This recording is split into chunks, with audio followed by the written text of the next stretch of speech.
Okay, matrix, we're still in trigonometry, and this is one of the questions that has more marks for your final examination. Now we are doing the revision for 2019 revision. So let's look at this exam question paper that we have found. It is in question 6, which is usually having your graphs for trigonometry. So remember, when we deal with graphs for trigonometry, we did deal with the matter function for both sine, tan, and cos. So you need to plan so that you can remember what is the shape of what you are looking at. If the graph is cos, what is the shape that you are expecting? And if it's sine, what is the expected shape? So that is the key to this question. So let's see if that is the case. Then we are going to have the graph as it is. It's in question 6, as I said. So that's question 6. Let's write it down. And our graphs are like this. Now, looking at these graphs, folks, it is two shapes that looks the same. But we're talking about cos and sine. And these two graphs are actually the graphs that we need to deal with. If you look at it, we do have the cos and the sine, but we need to look at what happened for the mother function to become what it is in this case, because the graph has been transformed from what it was to something else.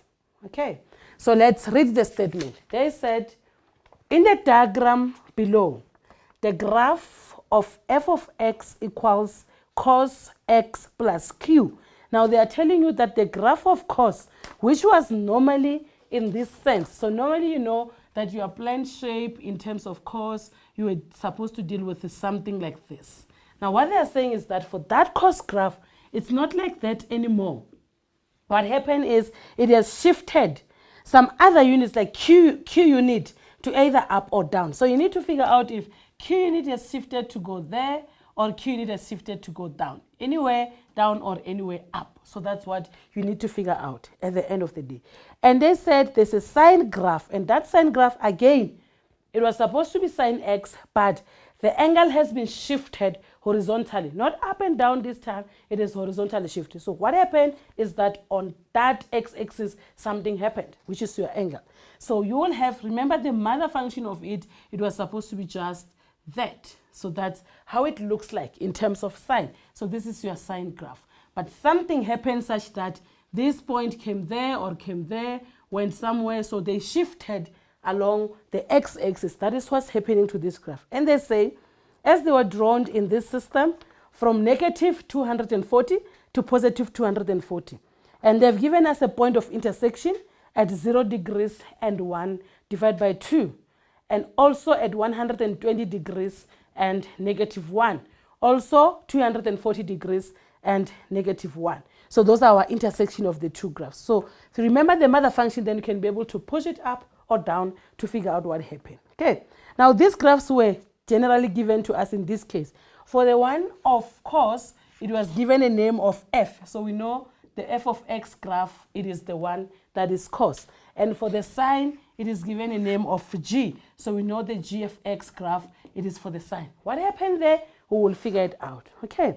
Now let's go to the questions. We have figured out the shapes now. We can see up and down movement and the side movement due to the statement given to us. And they say determine the value of p and q. Where is the p and q? This f of x is in this case now. F at x is equals to cos of x plus q. So q is what we are looking for. And the sign is said g of x is equals to sine of x plus p. So we need to find out p as well from the given graph. Okay, now let's answer the question. My graphs are in this manner. My f graph is the one that is moving like this. Look at this, look at it, and look at that. Now, what do I know about my f graph? At the beginning, I know that my f graph was supposed to cut at 1.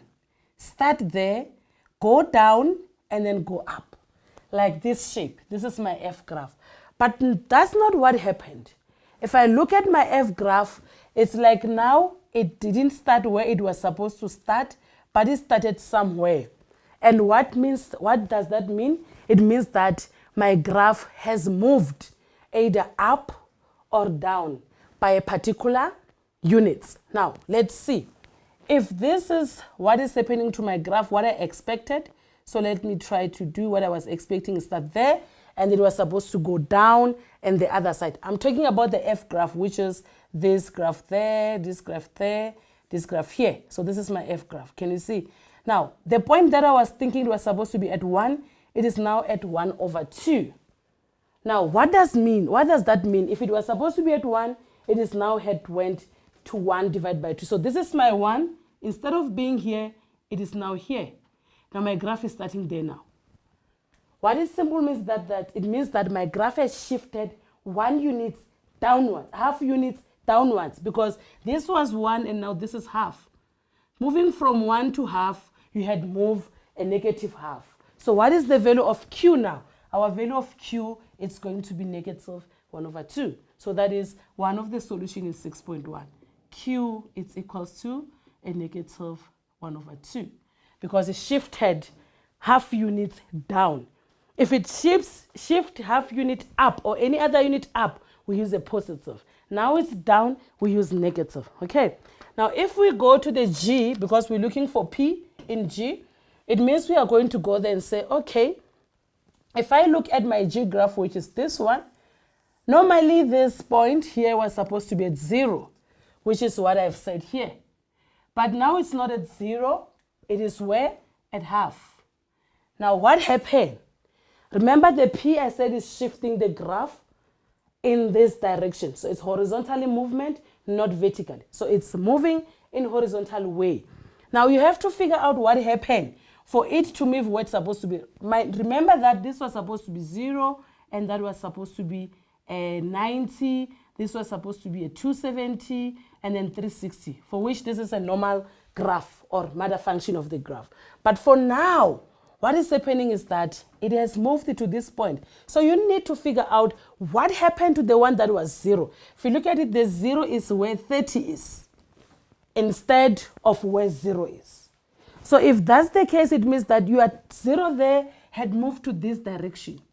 This point had moved this direction. So it moved to the left. How many units?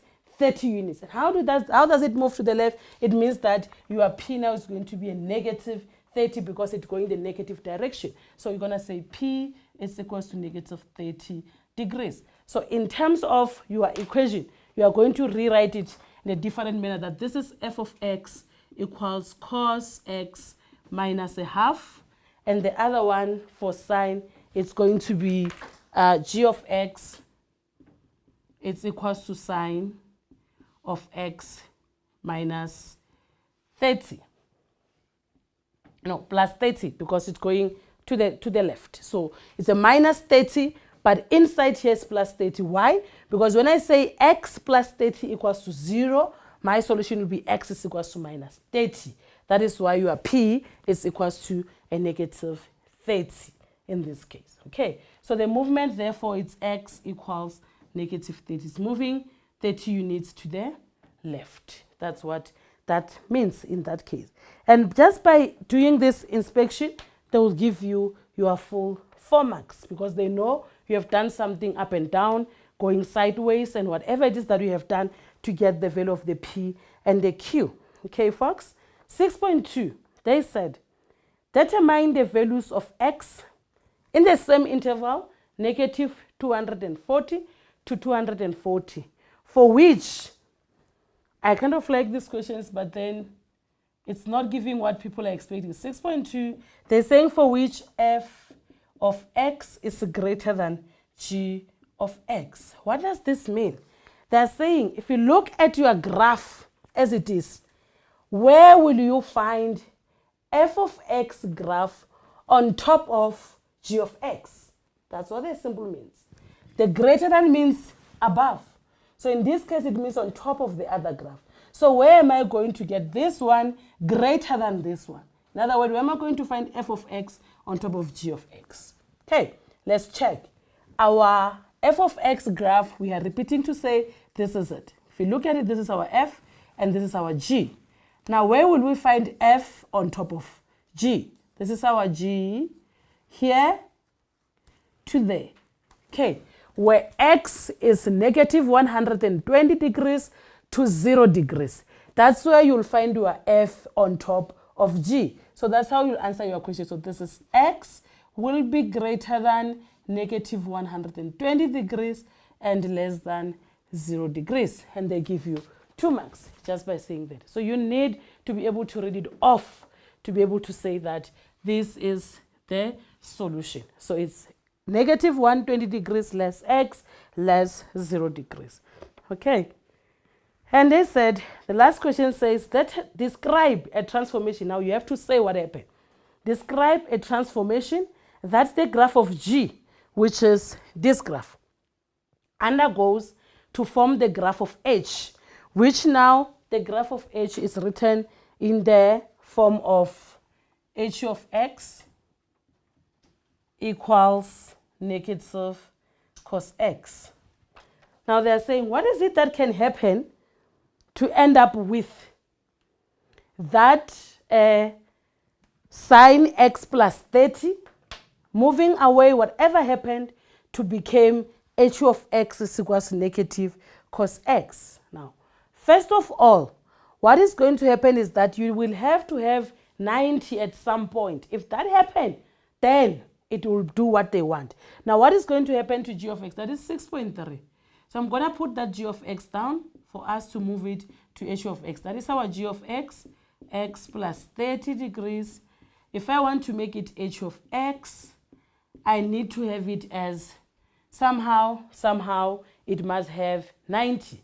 So if I have sine x plus 30, and to make it 90, it means I'll have plus 60. So what is happening now is that my equation had moved, or my graph had moved from where it was another 60 units to the left. So it has moved another 60 units to the left. From the 30 to the 60, it became 90. So this is going to be sine of x plus 90 degrees. And that's what we have. And that is going to be sine, it's going to be cos of x. Because 90 plus x is in the second quadrant where sine is positive and will give you the answer. But remember they said it must be, what happened for it to be negative? So what happened again is that this whole thing was flipped upside down so that it will become a negative. So it will accommodate that negative cos x. In explanation of words, what you are going to say is that there was a horizontal shift to the left by 60 units. And also there is a reflection along the line y equals to 0. So this, its solution is therefore in the case that you will be talking about the shift horizontally 60 degrees to the left.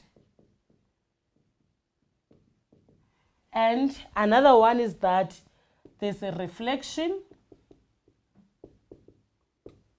along line y equals 0 or the x-axis. So you can use line y equals to 0 or x-axis.